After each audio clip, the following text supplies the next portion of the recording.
Twongeye kubaha ikaze mwanya bacu bakunze bahire muri kurikana mu mpande zino z'isi ikaze muri ano makuru aho tugiye kubabwira amakuru hariko aravuga ku isi muri kano kanya. Muri ano makuru yacu turababwira amakuru y'intambara iriko irahuza igihugu c'Uburusiya n'igihugu ca Ukraine, ndetse muri ano makuru kandi turababwira amakuru y'ibitero vyabaye ku gihugu ca Iraq, ndetse muri ano makuru turababwira hagati imishamirano iri hagati y'igihugu c'Ubuhinde n'igihugu c'Ubushinwa, ndetse n'imishamirano iri hagati y'igihugu c'Ubushinwa nyene n'igihugu ca Amerika. Turababwira kandi muri ano amakuru y'urugendo k'umushikiranganji w'imigenderanire n'amakungu Uburusiya Lavrov, ndetse turababwira n'urugendo perezida w'Ubufaransa Emmanuel Macron nyene nawe yariko aragira kuri umugabane wa Afrika. Hayo yose ni muri ano makuru, kaze tubaha ikaze. Twongeye kubaha ikaze rero muri ano makuru yacu, tubibutsa kugira sabone canke kugira subscribe kugira ngo ntimuze muracikwa n'amakuru n'ibiganiro bica kuri channel yacu, na cane ko tubaha amakuru yizewe neza kandi atohojwe. Kaze muri ano makuru rero.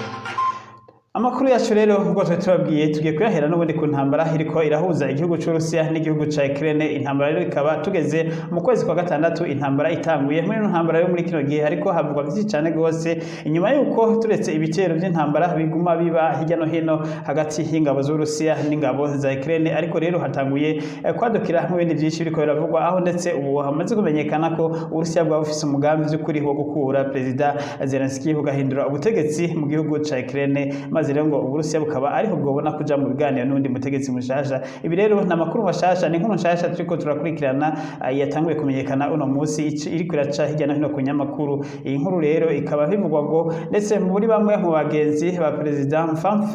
mu bagenzi be Perezida Vladimir Zelensky mfamfe biwe ko boba bariko barakorana n'igihugu c'Uburusiya kugira ngo bakubite kudeta canke bice Perezida Zelensky. Kimwe ngo muri ivyo biri nico gishobora kuba kugira ngo Perezida Zelensky hakugwe ku butegetsi ngo canke leta yiwe ikubitwe kudeta. Ivyo byose rero ngo nibishobora kuba kuri Perezida Zelensky, ngo nico gituma rero Perezida Zelensky muri iyi misi yakaze cyane gose, aho amaze kumenyera aya makuru yatanzwe n'iperereza MI6 na MI5 ndetse na FBI y'Abanyamerika. Kwa aya makuru rero yo kwizerwa bivuga ko ngo umukuru w'iperereza yoba yari mu bari bafise umugambi, yoba ari mu bari bahawe mission n'Uburusiya bwo gukora umugambi, ndetse hamwe na n'umugenerale mukuru yari umukuru w'ibiro bikuru by'ubushinjacyaha bwa Ukraine. Aho rero bano bategetsi bose Perezida Zelensky yabakuye muri imisi, ndetse bakaba bagizwa ibyaha byo guhemukira igihugu, ndetse bakaba bivugwa ko bashobora no kunyongwa, aho bivugwa ngo amatohoza acakorwa kuri bano bategetsi. Tubutse ko umutegetsi yarasanzwe ari umukuru w'umutekano mu gihugu ca Ukraine, yari umugenzi famfe cyane gose wa Perezida Zelensky kuva Perezida Zelensky akiri umukomedian. Uyu yakuwe Denova yari umuproducer wa uyu Perezida Zelensky, bakaba barakoranye kuva mu bwana, ndetse bikavuga ko basanzwe bavuka mu ntara imwe. Rero ngo yoba ari we yari kwisonga ry'abagomba guhirika ubutegetsi bwa Perezida Zelensky, maze rero Perezida Zelensky abimenye ahita aramuhagarika, ndetse ahagarika n'abakozi benshi cyane gose bo muri biro vyiwe, aho bivuga ko no munsi abakozi barenga ibihumbi 6 bamaze gufatwa bari mu busho ariko baragirwa ku matohoza atandukanye. Biriboneka rero ko ibintu muri Ukraine biriko birahinduka cyane gose, aho Ukraine atanguye gufata abantu bariko bakoranye nawe, cyane abakoranye nawe bya hafi, abagiriza ko bariko barakorana n'Uburusiya mu mugambi muremure wo gushaka guhirisika ubutegetsi bwe canke guhitana ubuzima bwiwe. Turabandanya n'ano makuru yacu. Tukiye muri ano makuru rero y'intambara iriko irahuza igihugu ca Ukraine n'igihugu c'Urusiya. Igihugu c'Urusiya kirabandanya ibitero vyaco mu karere. Uno musi kandi Urusiya bwakoze ibitero vy'amamisire mu karere ka Kharkiv, ndetse no mu burengero bw'ikivuko ca Odessa, aho mu bitero biheruka Urusiya bwari bwahakanye ko ibitero vyabaye ku kivuko ca Odessa atari bwo bwabikoze, ariko rero Urusiya busa naho bwivuguruje. Uno musi umushikiranganje w'imigenderanire n'amakungu aho ari mu rugendo mu gihugu ca Kongo akabamishije ko ngo niba ibitero vyabaye ku kivuko ca Odessa vyakozwe n'ingabo ziganira mu kirere c'Uburusiya, ngo ntabwo ibiyingwa ari cyaha c'intambara, ngo kubera mu masezerano basinyiraniye no Burusiya ngo ntabwo harimwo ko Uburusiya buhagarika special operation ku gihugu ca Ukraine. Ngo special operation rero irabandanya mu masezerano basinyaniye gusa, ngo nayo kugira ngo ibifungurwa bive muri Ukraine bive no mu Burusiya bigende. Ariko rero igihe cyose Uburusiya bumenye ko hari igikoresho na kimwe cinjije ibigwanisho canke ngo ikintu hose hari ibigwanisho by'igisirikare ca Ukraine nk'Uburusiya bufise uburenganzira bwo guhita butera kuri ivyo aho hantu hose hari ibigwanisho bya Ukraine. Ubu rero niba ngo ico gitero cakozwe n'ingabo zigwanira mu kirere z'Uburusiya ngo nta cana kimwe zakoze kubera amasezerano basinyanye muri Tiriki ngo ntabwo akavarenga canke akuvura Ukraine ko yoca yakoresha ngo mukuzana ibigwanisho. Turabandanya n'ano makuru yacu. Tukivuga nyene kandi rero ivy'intambara Perezida Zelensky hirya y'ejo yari yizeje abanyagihugu ba Ukraine ko ngo abanyagihugu ba Ukraine mu isi yavuga ngo bagiye kwigina intsinzi y'intambara, ngo intsinzi y'intambara ngo batsinze Uburusiya ngo nkuko babigize mu myaka 8 uheze. Ariko rero harabira hafi ibintu n'ibindi vy'intambara biboneka ko Uburusiya igihugu ca Ukraine navyo kuri atagifise cyo kwigina intsinzi, na cyane cyane ko Uburusiya uno munsi bugenzura igice kinini ya cyane gose ku butaka bwa Ukraine, ndetse haboneka ko Uburusiya nubwo igihugu ca Ukraine aho kironkeye ibigwanisho byo mu bwoko bwa HIMARS bivuye mu burengerazuba muri Amerika ndetse no mu Bwongereza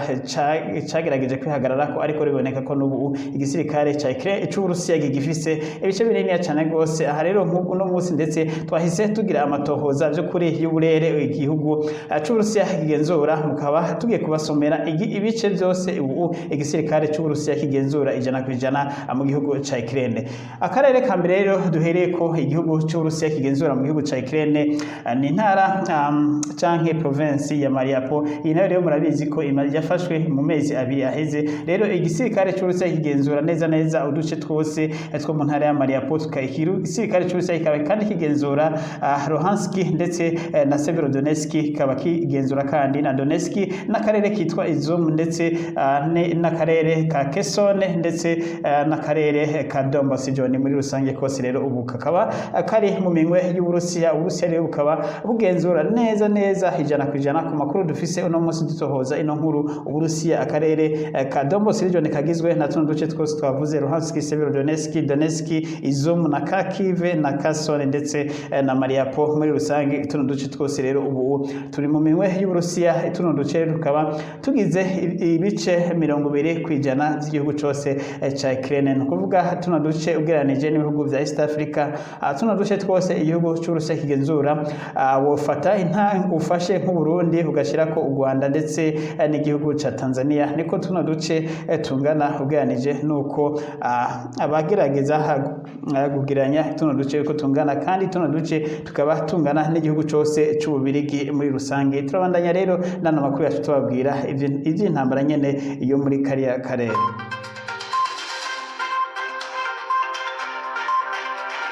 Mu makuru yejo abadukurikiranye mu makuru yejo twarababwiye inama idasanzwe yari kwirahuza abajenerali bakuru b'igisirikare c'Uburusiya, ndetse ikaba inama ivuga ko na Perezida Vladimir Putin ubwiwe yarayirimo nubwo bitamenyekanye, kuko iyi nama ahanini yabereye ku buhinga ngurukana bumenyi, aho ariko abajenerali bamwe bari mu biro bikuru by'igisirikare Kremlin c'Uburusiya, aho iyi nama rero abandi benshi bayikurikiranye bari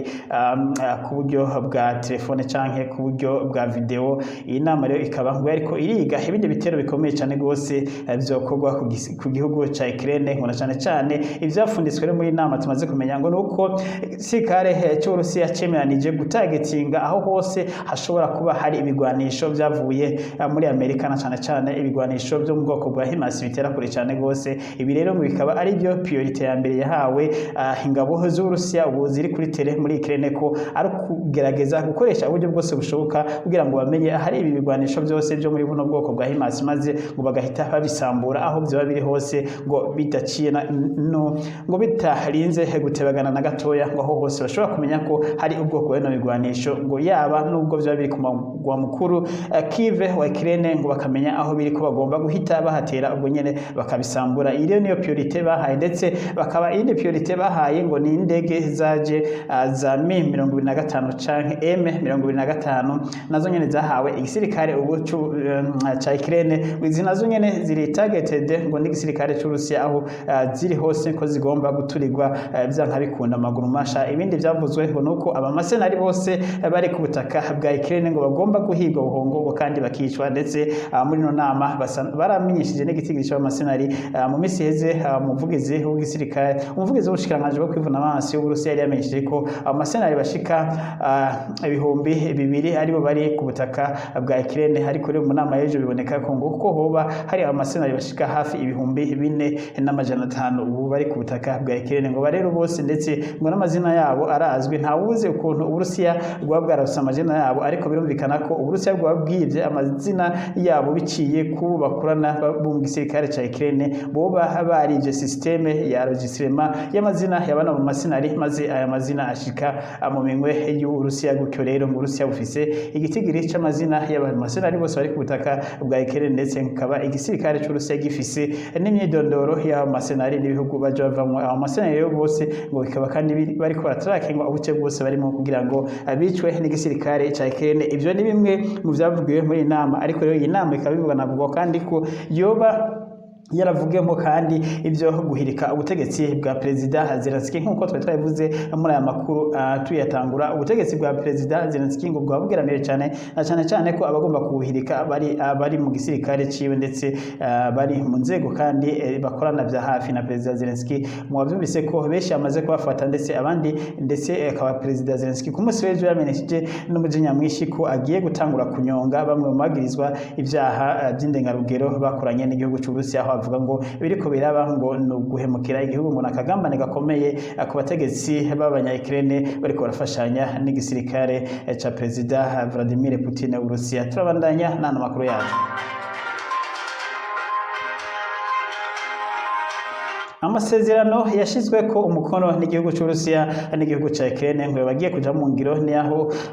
byasa nuko byari byahagaze nyuma yaho umunsi umwe gusa igisirikare cy'Uburusiya gice gikora ibitero kivuko ca Odessa ndetse kino ibitero bikaba Uburusiya bwari bwabanje kugihakana ariko rero mwumvise ko umushikiranganje imigenderanire n'andi makungu asa nuko yemeza ivya kino gitero ko cakozwe n'igisirikare cy'Uburusiya ngo rero nubwo byabaye uko ngo amasezerano bagiye kuja mu ngiro ngo amato ya mbere bariko baritegura kugenda gutora ingano Uburusiya ndetse no muri Ukraine twibutse ko ubwanije ingano zo muri kano karere ari ingano zingana n'ibice 40% zingano ziri ku isi yose ingano ibice 40% zizi 40% by'umugabane by'ingano zikora ku isi yose bikaba biri ku butaka bwa Ukraine maze ibice 30% navyo bikaba biri ku butaka bw'Uburusiya igihugu cy'Uburusiya ariko kikaba naco gifise umwavu mwinshi cyane gose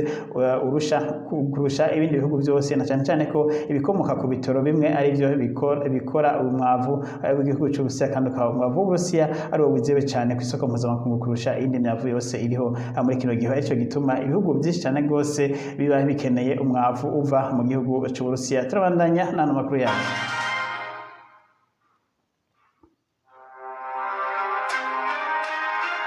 amakuru yacu rero tugumiye hano hariko tugiye mu bihugu vya Buraya ibihugu vya Buraya byoba bigiye kubona noneho hivyago bikomeye cyane gose ni nyuma yaho Gazprom canke ikigo gitanga gaze ca mbere cy'Uburusiya ca leta y'Uburusiya camenyesheje ko kigiye guhagarika noneho burundu gaze kuri Nord Stream 1 ngo mu minsi itaramenyekana ndetse ikaba kivuga ko ngo hari ibitariko biragenda neza mu buhinga bw'ivyuma aho camenyesheje ko ngo rero gifise ikibazo ca tekinike ngo bahinga rero ngo bataramenyesha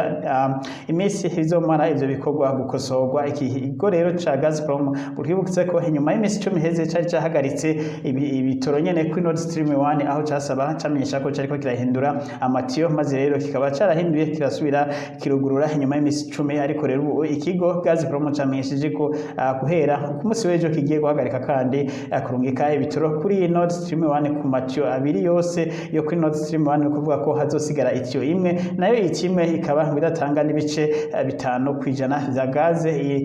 aya matiyo yose ya Nord Stream 1 yahora itanga no kuvuga ko amatiyo agiye guhagarikwa ari yo matiyo yatanga ibitoro byinshi nibura ngo yatanga ibice 30% vya gaze yose yari yinjira mu Burayi rero bukaba buri bwaciye bugira inama y'ikibiriraho no munsi ubunye tuvuga no makuru inama y'ikibiriraho irimo abategetsi bo abashikiranganje bose abo mu Burayi bagejwe ivya energy kugira ngo barabe ico bagiye gukora mu maguru mashana cyane ko ibihugu by'Uburayi bigiye kuja mu gihe cy'ubukonje canke c'ubukanye bukomeye cyane gose ari naco gihe bakenera gaze nyinshi cyane gose kurusha ikindi gihe cyose bagakenera n'umuriro mwinshi cyane gose twibutse ko rero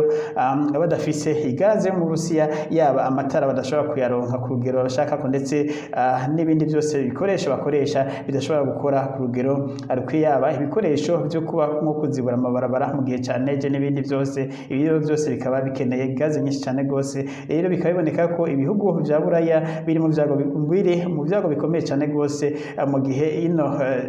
ino societe y'Uburusiya itogira mu maguru mashanga usubire kubaha gaze ariko rero Uburusiya bumenyesha ko atamugambi bufise wo guhagarika burundu guhagaze ibihugu vya buraya ariko tubutse ko hari ibihugu vya buraya Uburusiya butariko burahagaze na cyane ibihugu vyanse kuriha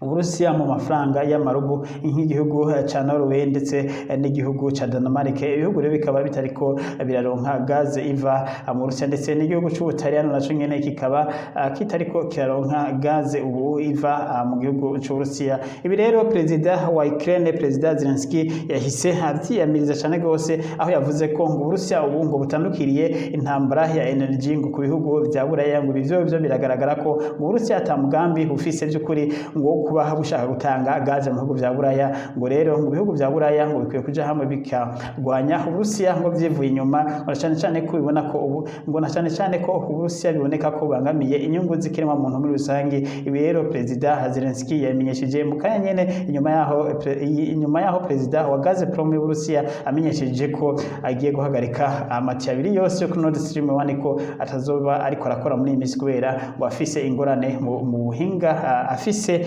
ibibazo muri tekinike ngo bahinga rero bariko bararaba ngo batazi iminsi bizomara rero perezida Zelensky akaba yagiriza Uburusiya ko ngo bariko barakoresha kino kibazo ca gaze nk'ikigwanisho ngo muri kino gihe ngo na cyane igihe Uburusiya buzi neza ko arico gihe gaze ikenewe cyane gose mu bihugu vya buraya ibihugu vya buraya havye vyagize inama mu kwezi guheze bimenyesha ko ngo nibura igihugu cyose kibike gaze ishika ku bice 25 mu bigega vyabo tubutse rero ngo ubu amakuru ava mu burayi amenyesha ko atagihugu na kimwe gifise mu kiga cyavyo ibice 25 vy'igaze ibihugu vya buraya vyari bikeneye ngo ibihugu vya buraya byo bifise nibura ngo hagati y'ibice 10 na 15 mu biga vyavyo kuko Uburusiya bwahise butangura kugabanya gaze yagenda mu bihugu vya buraya buri munsi kugira ngo ngira ngo uburayi ntibukwize bino bice 25 abukeneye muri kino gihe c'ubukonje uburayi rero bwaragerageje kukwira hirya no hino kw'isi kugira ngo aburonke yindi gaze ariko rero biboneka ko bikiri kure cyane gose ivyo kugira ngo uburayi bushobore kuba bworonka gaze ivuye mu bihugu ishobora gusubiriza burundu 100% igaze yo mu Burusiya kubera ko uburayi nabwo n'ubu buri mu vyago bikomeye cyane gose kubera ino ntambara y'igihugu ca Ukraine n'igihugu c'Uburusiya turabandanya hano makuru yacu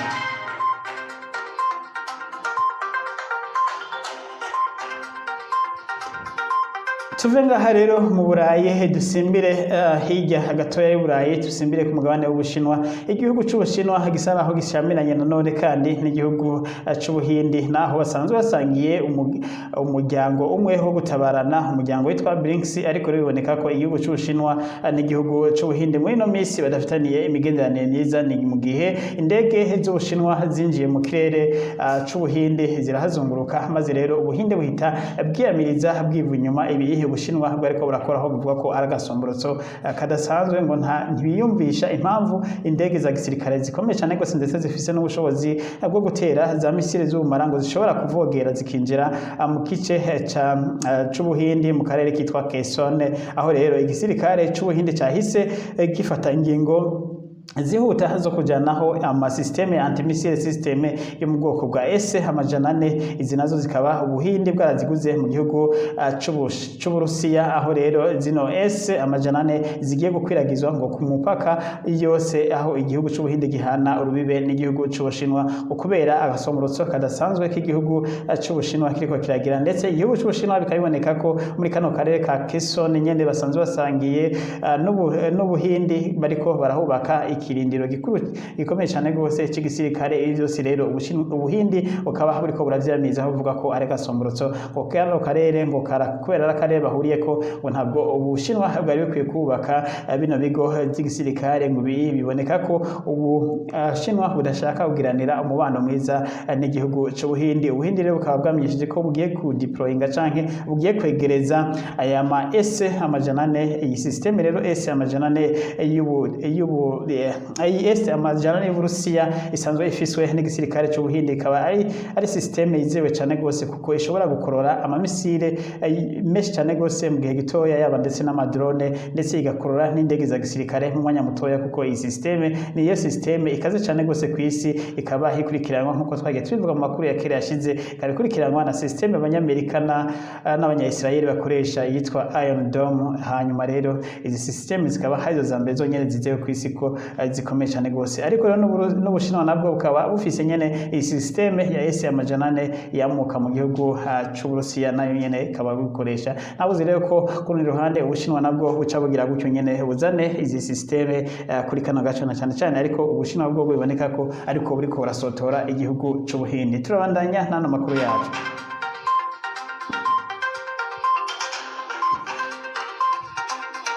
Tuve ngaha rero dusimbire mu gihugu ca Iraq, tukivuga nyene amakuru y'impuha z'intambara. Biboneka ko isi igeramiye cyane gose n'intambara z'utavanako. Igihugu ca Turiki ku munsi muri indwi heze kwa Mungu uheze, igihugu ca Turiki kikaba carakoze ibitero mu gihugu ca Iraq. Ibi bitero rero bikaba vyakozwe mu karere mu ntara y'uburengerazuba bwa Iraq, mu karere hafi y'imipaka nyene ibi gihugu ca Iraq gihana rubibe n'igihugu ca Syria ndetse n'igihugu ca Turiki, akaba ari mu ntara ya Dohoke, aho gisirikare ca Turiki cagirizwa kuba carateye amamisire menshi cyane gose, ndetse mu karere k'abaturiste, aho abantu bashika 80 bose bahise bapfa muri kino gitero, ndetse abantu benshi barakomereka, bakaba bakomeretse rero bari mu bitaro. Uyu munsi rero generale mukuru w'igisirikare General Major Muhammad Derib Fati akaba nako Muhammad Deri Ali Hebayati akaba yagendeye ivuriro ririmo abakomeretse bacitse ku icumu muri kino gitero, aho yamirije vyimva mutima yamiriza bino bitero vyakozwe n'igihugu ca Turiki, havuga ko ari agasomborotso kadasanzwe igihugu ca Turiki ngo kitari gikwiye kuba kiko kirakora muri kino gihengo, na cyane ko kano karere Turiki ivuga ko kuba karimo abagwanyi bagomba gutera igihugu ca Turiki ngo atabagwanyi barimo, kuko igisirikare ca Iraq kivuga ko abantu bahaguye bose sivile atanu umusirikare yarimo, kandi igisirikare ca Iraq kikaba camenyesheje kwihora uko byagenda kose ntigishobora kureka bijane. Urumva rero ko indi mishamirano yavyutse hagati y'igihugu ca Turkiya n'igihugu ca Iraq. Aha rero aho umugenerale yabivuze yarungiswe na perezida wa Iraq, yagendeye ivuriro ndetse ari kumwe na buramatari wa nino ntara ya Dohoka, aho bagendeye ivuriro ririmo indembe z'abacitse ku icumu, aho bamwe mu bacitse ku icumu bamwiganiye uko bino bitero vyagenze. Ibitero bikaba byarakozwe n'indege za Turiki. Izi ndege za Turiki zikaba ngo zakoze bino bitero ngo ziziko muri kano gace harabagwanye. Rero Turiki kandi ikaba ibwira Iraq ko itoha indaro habagwanye bashaka gutera mu gihugu ca Turiki, ngo bare ibire bikaba ngo byatumye iyi Ankara ikora ibitero muri kano karere. Turabandanya n'ano makuru yacu.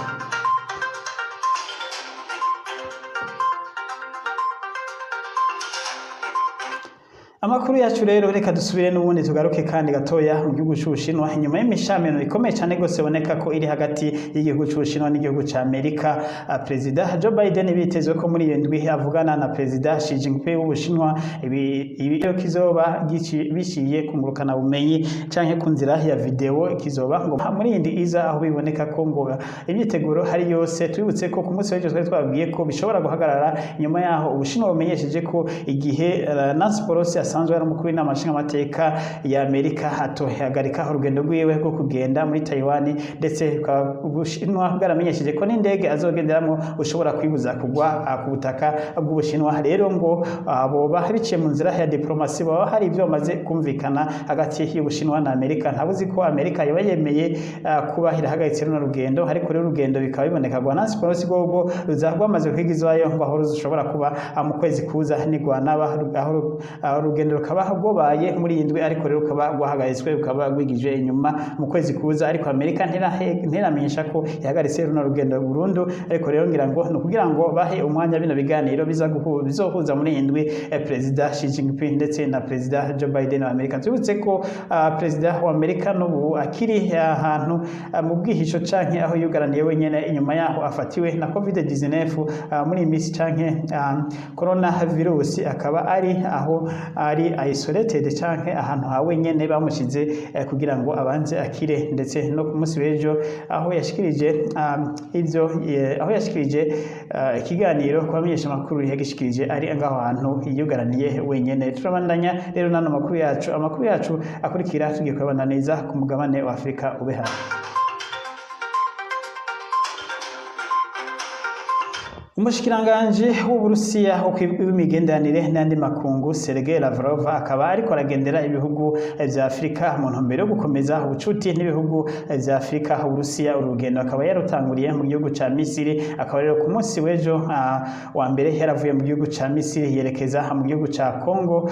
Brazzaville. Urugendo rero inyuma yo kwasezera mu gihugu ca Misiri akaba yaragiranye amasezerano n'abategetsi ba Misiri, aho amasezerano bagiranye igihugu ca Misiri gisaba ko igihugu cy'Urusiya cyo kongera kurekura umwavu kigaha umwavu igihugu ca Misiri, cyane cyane igihugu ca Misiri gisanzwe bikoresha umwavu mwinshi cyane gose uva mu gihugu cy'Urusiya, ndetse n'ingano nyinshi cyane gose ziva mu gihugu cy'Urusiya na Ukraine. Igihugu ca Misiri kikaba carashimye amasezerano yashizweko hagati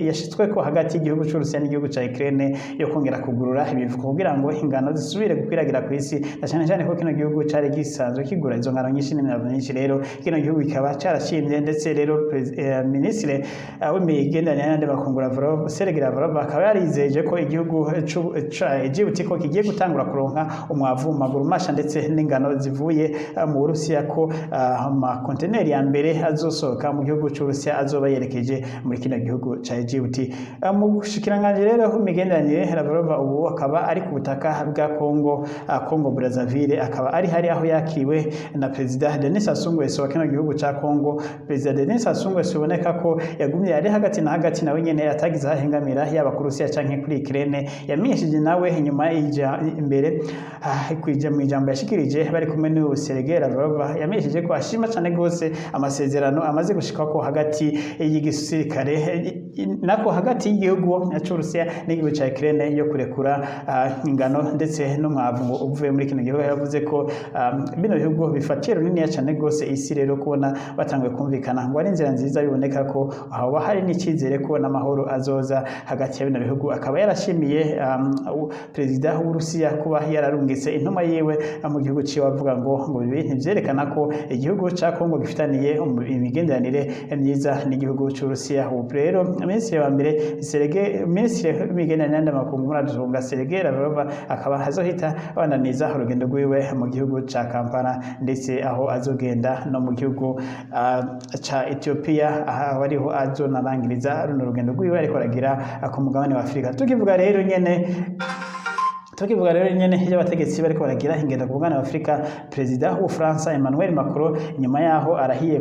kuyobora manda ya kabiri igihugu c'Ubufaransa, yatanguye urugendo rwiwe rwa mbere mu bihugu vya Afrika, na cyane cyane ibihugu vyakolonijwe n'Ubufaransa kugira ngo yongere avyigarurire, na cyane cyane runo rugendo rukaba ariko arakora mu bihugu vya West Africa, aho biboneka ko hari hamaze iminsi hari imishamirano hagati y'ibihugu vya West Africa n'Ubufaransa, nka twavuga nka za Mali na za Guinea ndetse Gare, aho rero hari ukutumvikana gukomeye cyane gose hagati ya leta y'Ubufaransa na bino bihugu. Urugendo rwa perezida Emmanuel Macron rukaba rwatanguriye mu gihugu ca